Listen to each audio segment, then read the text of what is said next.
দ্বিতীয় গীতটো হ'ল ছাৰ মলিন বৰা ৰচনা কৰা সূৰ্য ভূঞাৰ সুৰ কমলী ভূঞাই ৰেডিঅ'ত গাইছিলে ৰেকৰ্ডত গাইছিলে টেৰিকটি নামতে 1950-51 চনৰ সেইখিনি সময়ৰ গান ইমান ধুনীয়া মুকুতাৰ মালা ক'ত পালা তুমি অসমীয়া গীত সাহিত্যৰ যুগমীয়া গীত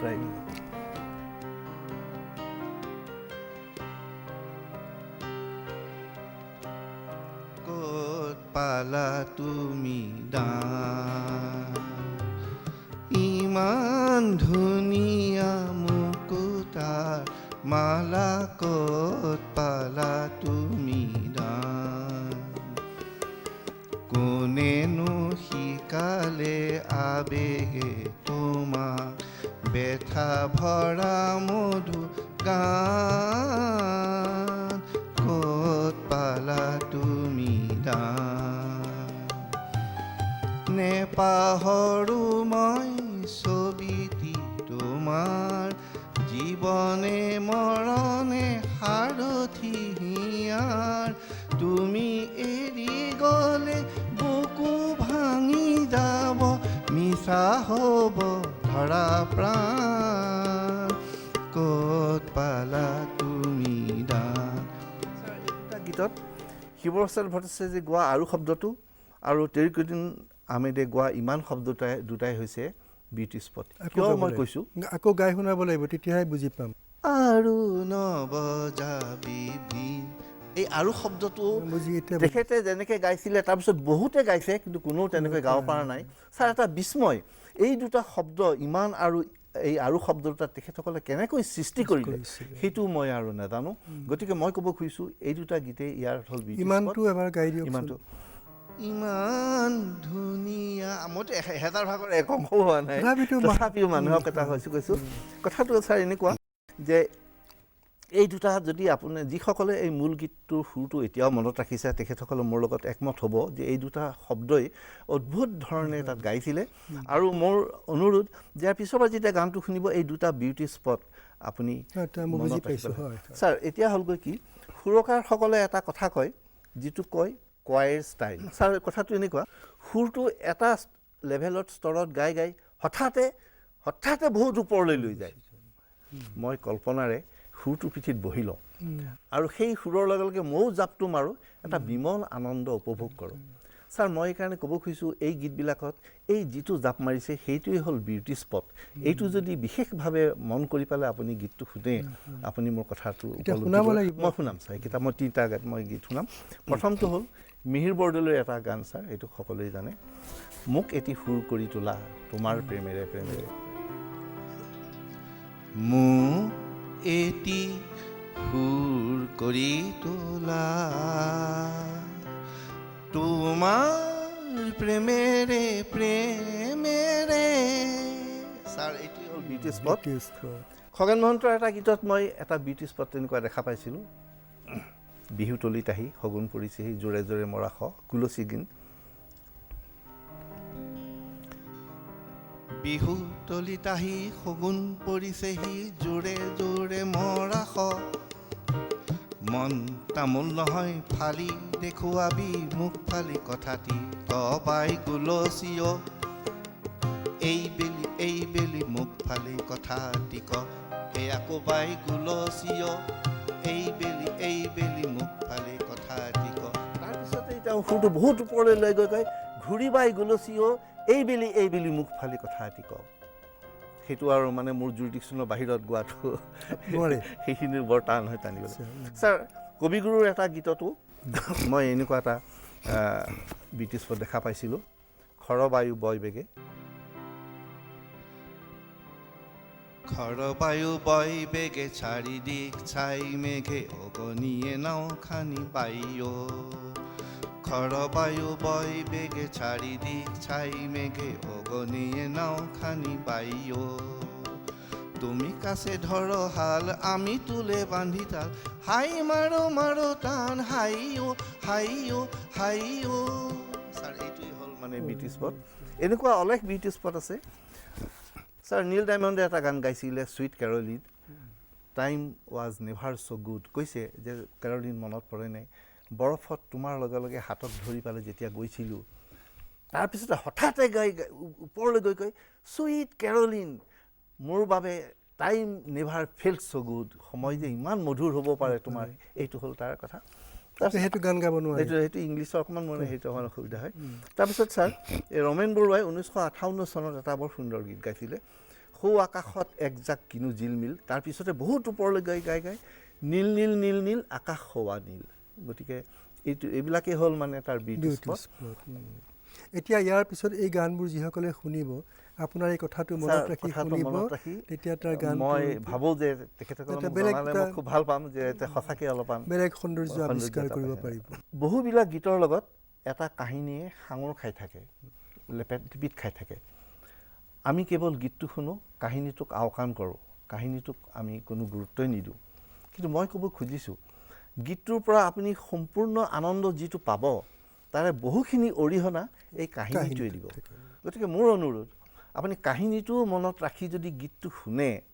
তেতিয়াহ'লে আপুনি গীতৰ আচল তাৎপৰ্য গীতৰ উপৰি তাৎপৰ্যৰ উপৰি গীতটোৰ আপুনি আৰু ওচৰ চাপি যাব গীতটো আৰু আপোন লাগিব মানে যিটো হৃদয়ৰ আবেদন সেই কথাটোৱে চাওঁ মই উদাহৰণস্বৰূপে পদ্মধৰ চলিহাৰ এটা গীত মই গুণগুণাই দিব খুজিছোঁ জেৰেঙা পথাৰত কিমান দুখ সহিলা হুকুমল দেহাতে ঐ জীয়াটো ভুগিলা নিঠুৰি ৰজাৰে যমৰে যাতনা নীৰৱে সহিলা আপোন ব্ৰত নেৰিলা আচলৰে ধন লাইলে চাইকো এৰিলা জীৱনৰ লগৰী গদাকো এৰিলা ছাৰ কাহিনীটোৰ লগত গীতটোৰ লগত সাঙুৰ খাই থকা কাহিনীটো সকলোৱে গম পাইছে জেৰেঙা পথাৰত জয়মতীক চাবলৈ আহিলে ছদ্মবেশত গদাপানীয়ে আহি ক'লে হেৰ' মানুহজনী তই তোৰ মানুহটোৰ কথা কৈ নিদিয়ে কিয় জয়মতীয়ে স্বামীৰ মাতটো চিনি পাইছিলে তেওঁ ক'লে সিবিলাক বা ইয়ালৈ কিয় আহিছে সিবিলাক বা ইয়াৰ পৰা গুচি নাযায় কিয় ইংগিতটো গদাই বুজি পাইছিলে ছাৰ অন্তৰত যিটো দুখ আৰু বেদনা লৈ গদাপানী তাৰ পৰা আঁতৰি আহিলে মই সেই দুখৰ কাহিনীটো মোৰ মনত থৈ যেতিয়া মই এই গীতটো শুনো মোৰ ভাৱ হয় নেপথ্যত মই আৰু এটা কণ্ঠস্বৰ শুনিবলৈ পাইছোঁ হেৰ' মানুহজনী তই তোৰ মানুহটোৰ কথা কৈ নিদিয়ে কিয় ছাৰ গীতটো মোৰ আৰু আপোন লাগি যায় আৰু গীতটো মোৰ আৰু বেছি সুললিত লাগি যায় এইবাৰ ছাৰ আৰু এটা গীতৰ কাহিনী মই ক'ম এই কাহিনীটো সকলোৱেই জানে কিন্তু মই দোহাৰিম কমলানন্দ ভট্টাচাৰ্য 1928 চনতে বাউলী যিখন কিতাপ যিখনৰ বিষয়ে আপুনি প্ৰথমবাৰ কেইবাবাৰো কৈছে ছাৰ সেইখন কিতাপৰ ৭৫টা গানৰ ভিতৰত এই এটা গান আছিলে বিলত তীৰে বিৰাই পদুমৰ পাহি ঐ ছাৰ এই গীতটো মই গুণগুণাই মই তাৰ কাহিনীটো ক'ম বিলত তীৰে বিৰাই পদুমৰ পাহি ঐ পাতত তীৰে বিৰাই পানী ৰ'দত তীৰে বিৰাই জীয়াৰে পাখি ঐ ফুলনিত ফুলৰে ৰাণী এন্ধাৰত জিলিকে জোনাকী পৰুৱা আকাশত জিলিকে ক'লাকৈ ডাৱৰত বিজুলী জিলিকে হিয়াত মোৰ জেলিকে আমাৰ এইটো আৰু 6 ঘণ্টামান হ'লে ভাল লাগিলেহেঁতেন আমাৰ মাত্ৰ 3-4 মিনিট সময় আছে আপুনি ইয়াৰ লগত জড়িত কাহিনীটো কওক ইয়াৰ লগত জড়িত কাহিনীটো ছাৰ জানেই যে নৰিয়া দেহাৰে শুই আছিলে কবি গণেশচন্দ্ৰ গগৈ বতাহত এই গীতটো ভাহি আহিছিলে সেই গীতটোৱে তেখেতৰ মনত কেনেকুৱা ক্ৰিয়া কৰিছিলে তেখেতে নিজেই পাপৰিত কৈছে এনেকুৱা কোনে গাই কোন তেওঁক এনে মধুস্বৰ কিজানি বা চিনি পাওঁ কিজানি বা লগ পাওঁ কিজানি চিনাকি মোৰ কোনো জনমৰ তাৰপিছতেই এটা প্ৰেমৰ ঠন ধৰি উঠিছিলে বুলি কয় কিন্তু সেই ফলৱতী নহ'ল এসময়ত ঠন ধৰি উঠিছে বুলি কয় নহয় প্ৰেম ঠন ধৰি উঠিছিল সেইটো মানে অসমৰ আধুনিক অসমৰ সাহিত্যৰ জগতৰ এটা ঐতিহাসিক কাহিনী গণেশচন্দ্ৰ গগৈৰ ঠিকেই ছাৰ তাৰ ফল তেখেতে যোৱাৰ আগতে আমাক দুখন অতি মূল্যৱান প্ৰেমৰ কবিতাৰ কিতাপ যিগল তেনেকুৱা কবিতাৰ কিতাপ খুব কমেই লেখা হৈছে পাপৰি আৰু স্বপ্নভংগ এটা অতি প্ৰেমময় কবিতা আমাক দি থৈ গ'ল শেষ কবিতা ভাল পাওঁ বুলি কৈ তেজ যদি পিব পাৰে তেনেকুৱা ভাল পোৱা কেইজনে পায় আমি যেতিয়া আমাৰ 10-12 বছৰ বয়সত বা 12-14 বছৰ আমি গাঁৱৰ কেইবাটাও ল'ৰাই জোনাক ৰাতি এই গোটেই পাপৰিটো আবৃত্তি কৰি কৰি জোনাকত ঘূৰি ফুৰিছিলোঁ যদিও আমাৰ সময় কম আপুনি আৰু কিবা শেষ গীত এটা গাব শেষ গীত এটা মই তেতিয়াহ'লে বাছি ল'ব খুজিছোঁ এনেকুৱাকৈ ৰাণীপালৰ এটা কথা মই ক'ব খুজিছোঁ এনেকুৱাকৈ ছাৰ তাৰ লগতো কৰুণ কাহিনী এটা জড়িত হৈ আছে কৰুণ বুলিয়ে ক'লোঁ এনেকুৱা আৰু ৰাণীপালৰ গীত দুটা মই ইতিমধ্যে ইয়াৰ আগৰ কথা বতৰা অনুষ্ঠানত মই গুণগুণাইছিলোঁ কিন্তু আজি নতুনকৈ গুণগুণোৱাৰ এটা বিশেষ কাৰণ হ'ল ছাৰ মই কেইদিনমান আগতে এখন আলোচনীত